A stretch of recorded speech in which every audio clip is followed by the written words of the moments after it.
अस्सलाम वालेकुम। HSC ने नीट बेस्ड स्कॉलरशिप का ऐलान कर दिया था, तो कौन कौन से स्टूडेंट इसके लिए एलिजिबल थे और आप लोगों ने ऑनलाइन एप्लीकेशन किस तरह सबमिट करनी थी, वो कंप्लीट वीडियो मैंने अपलोड कर दी है। आप लोग उसको चेकआउट कर सकते हैं। आज की इस वीडियो में हम लोग डिस्कस करेंगे कि आप लोगों को कौन कौन से डॉक्यूमेंट्स रिक्वायर्ड होंगे HSC नीट बेस्ड स्कॉलरशिप के लिए, ताकि आप लोग स्कॉलरशिप को अवेल कर सको। तो अगर आप लोगों ने स्कॉलरशिप को अवेल करना है और आप लोगों ने ये अपॉर्चुनिटी मिस नहीं करनी, तो ये जो डॉक्यूमेंट्स मैं अभी आप लोगों के साथ डिस्कस करूँगा, ये आप लोगों ने कंप्लीट अपने फॉर्म के साथ आप लोगों ने अटैच कर लेने हैं। तो उसके बाद इंशाल्लाह आप लोगों का स्कॉलरशिप हो जाएगा। HSC need based scholarship Pakistan की जो टॉप स्कॉलरशिप है उसमें 2 नंबर पे आती है। तो जो सबसे पहला स्कॉलरशिप है पाकिस्तान का, वो कौन सा है, वो मैं आप लोगों को वीडियो के एंड में इंशाल्लाह डिस्कस करूँगा।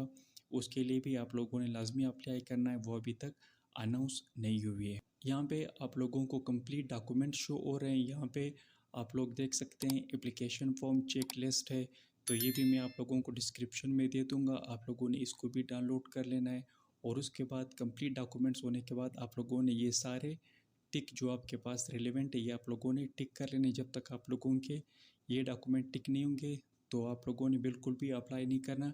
ये सारे डॉक्यूमेंट आप लोगों ने कंप्लीट कर लेने। इसमें जो सबसे इम्पोर्टेंट डॉक्यूमेंट है वो है नंबर 8। ये डॉक्यूमेंट आप लोगों ने लाजमी सबमिट करना है। ये डिसाइड करेगा कि आप लोगों का स्कॉलरशिप होगा या नहीं। तो इसी के बेस पे आप लोगों को स्कॉलरशिप मिलेगी। तो ये नंबर 8 डॉक्यूमेंट आप लोगों ने बिल्कुल भी मिस नहीं करना। इसको आप लोगों ने लाजमी अपने फॉर्म के साथ भी अटैच करना है और इसको आप लोगों ने गौर से देखना।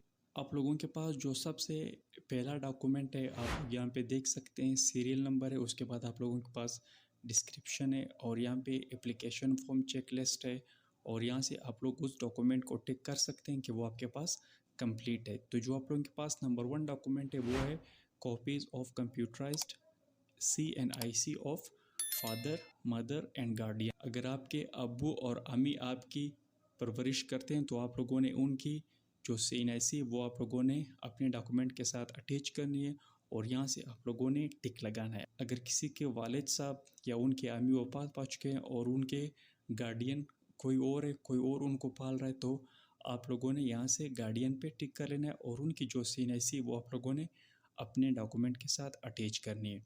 उसके बाद जो आप लोगों के पास सेकेंड नंबर पे जो आप लोगों के पास डॉक्यूमेंट्स रिक्वायर्ड होंगे वो आप लोगों के salary certificate of father, mother and guardian.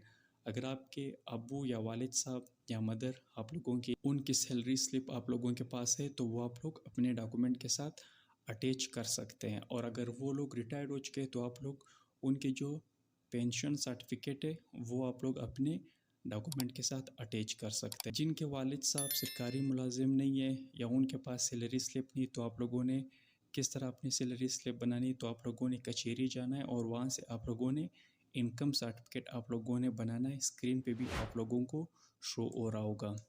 उसके बाद जो आप लोगों के पास जो थर्ड आप लोगों के पास डॉक्यूमेंट्स रिक्वायर्ड होंगे वो आप लोगों के पास copies of last 6 months utility bills, जिसमें आप लोगों के पास इलेक्ट्रिसिटी, गैस, टेलीफोन और वाटर। तो ये बिल आप लोगों ने अपने जो आप लोगों का एप्लीकेशन फॉर्म होगा उसके साथ आप लोगों ने अटैच करने और यहाँ से आप लोगों ने टिक कर लेना कि ये आप लोगों ने अपलोड कर दिए। उसके बाद यहाँ पे आप लोगों के पास जो 4 नंबर पे डॉक्यूमेंट्स रिक्वायर्ड होंगे वो attested copies of rent agreement if applicable. अगर आप लोग किसी भी रेंट हाउस में रहते हैं और आप लोगों के पास रेंट का एग्रीमेंट है तो वो आप लोग अपने डॉक्यूमेंट के साथ अटैच कर सकते हैं और यहाँ से आप लोगों ने टिक पे क्लिक कर लेना है। अगर नहीं है तो आप लोग इसको लीव भी कर सकते हैं। Copies of last and latest pay receipts of self and siblings, आपके जो भाई और आपके जो फ़ी रिसिप्ट्स है वो आप लोगों ने अपने डॉक्यूमेंट के साथ अटैच करने।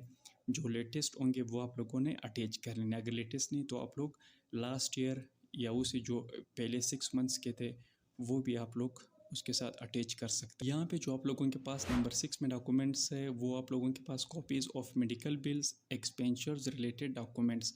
अगर आप लोगों के मेडिकल के बिल्स आए हुए हैं या आप लोगों के और अखराजात है और उनके बिल आप लोगों के साथ है तो वो भी आप लोग अपने डॉक्यूमेंट के साथ अटैच कर सकते हैं। नंबर 7 पे जो आप लोगों को डॉक्यूमेंट्स रिक्वायर्ड होंगे वो copies of previous scholarship attend. अगर आप लोगों ने इससे पहले कोई और स्कॉलरशिप आप लोगों ने अवेल किया है या आप लोगों ने लिया हुआ है FSC में या मैट्रिक में, तो उसकी जो कॉपीज़ है वो आप लोग अपने डॉक्यूमेंट के साथ अटैच कर सकते हैं। इसका एक अच्छा इंप्रेशन भी जाएगा कि आप लोग इससे पहले भी स्कॉलरशिप लेते रहें और आप लोग इसके लिए एलिजिबल है और आप लोग डिज़र्विंग स्टूडेंट्स हैं, ताकि आप लोगों को स्कॉलरशिप मिल सके। अगर आप लोगों के पास है तो आप लोग इसको भी अटैच कर सकते हैं। जो सबसे इम्पोर्टेंट है वो है नंबर 8 पे स्टेटमेंट ऑफ पर्पस। तो मैंने आप लोगों को आगाह भी कर दिया था, तो आप लोगों ने कमेटी को आप लोगों ने आगाह करना है कि आप लोगों को ये स्कॉलरशिप क्यों चाहिए और आप लोगों ने इसके लिए क्यों अप्लाई किया हुआ है, और अगर आप लोगों को ये स्कॉलरशिप मिलती है तो इसके क्या एडवांटेजेस होंगे। तो ये सारे आप लोगों का स्टेटमेंट ऑफ पर्पस में आते हैं। इसकी बुनियाद पे आप लोगों को स्कॉलरशिप मिल भी सकती है और आप लोग रिजेक्ट भी हो सकती है। अब स्टेटमेंट ऑफ पर्पस इतना इम्पोर्टेंट क्यों है, तो हम लोग इसको थोड़ा सा डीपली देखते हैं। यहाँ पे आप लोग देख सकते हैं कि आप लोगों ने सुना भी होगा शार्क टैंक इंडिया। तो इसमें क्या होता है, आप लोग यहाँ पे देख सकते हैं aspiring entrepreneurs from India pitch their business models to a panel of investors and pursue them to invest money in their आई। तो इसमें क्या होता है कि कुछ एंटरप्रेन्योर्स जो होते हैं वो अपनी आइडिया पेश करते हैं शार्क टैंक के सामने। अगर उनको वो आइडिया पसंद आता है बिजनेस का, तो उसमें जो शार्क टैंक के मेंबर्स होते हैं तो वो उसमें इन्वेस्ट करते हैं। तो वो कंप्लीट आइडिया बिजनेस का उनको बताते हैं।